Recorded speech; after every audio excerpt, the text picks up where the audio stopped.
Hi, my name is Limor Free, and I'm an engineer here at Adafruit Industries.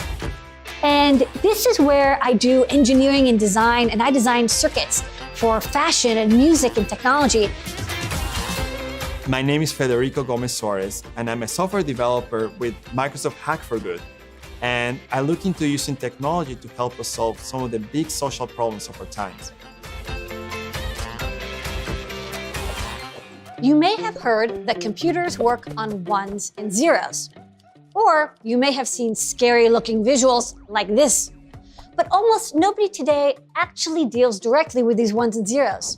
But ones and zeros do play a big role in how computers work on the inside. Inside a computer are electric wires and circuits that carry all the information in a computer. How do you store or represent information using electricity? Well, if you have a single wire with electricity flowing through it, the signal can either be on or off. That's not a lot of choices, but it's a really important start. With one wire, we can represent a yes or a no, true or false, a 1 or a 0, or anything else with only two options. This on-off state of a single wire is called a bit, and it's the smallest piece of information a computer can store. If you use more wires, you get more bits. More ones and zeros, with more bits, you can represent more complex information.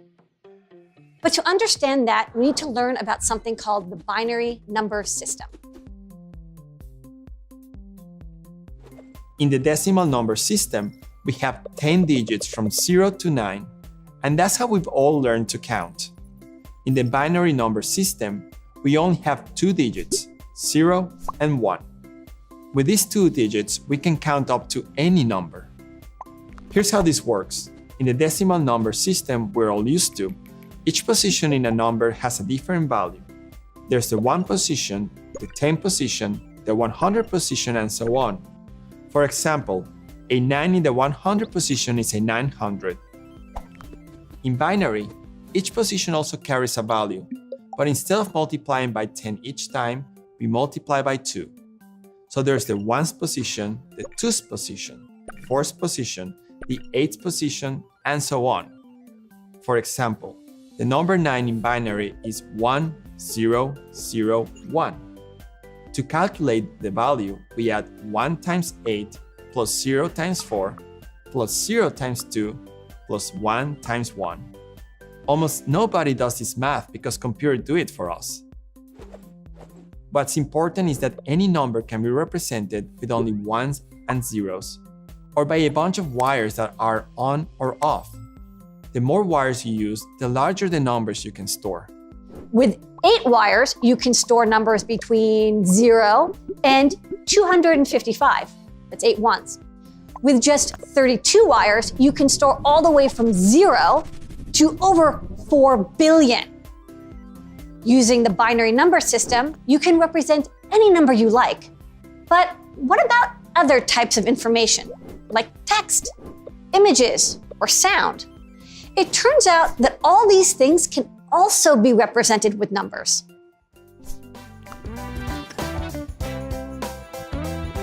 Think of all the letters in the alphabet. You could assign a number to each letter. A could be 1, B could be 2, and so on. You can then represent any word or paragraph as a sequence of numbers.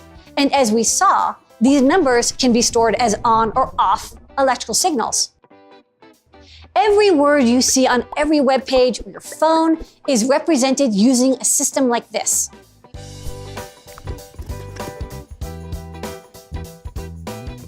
Now, let's consider photos, videos, and all the graphics you see on a screen.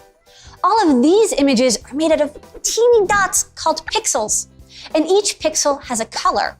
Each of the colors can be represented with numbers. When you consider that a typical image has millions of these pixels, and a typical video shows 30 images per second, now we're talking about a lot of data here.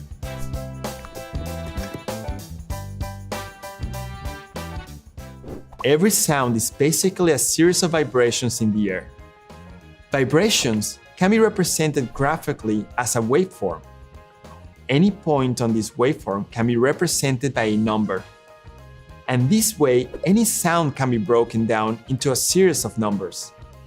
If you want higher quality sound, you would pick 32-bit audio over 8-bit audio. More bits means a higher range of numbers. When you use a computer to write code or make your own app, you're not dealing directly with these ones and zeros, but you will be dealing with images or sound or video. So if you want to understand how computers work on the inside, it all comes down to these simple ones and zeros and the electrical signals in the circuits behind them.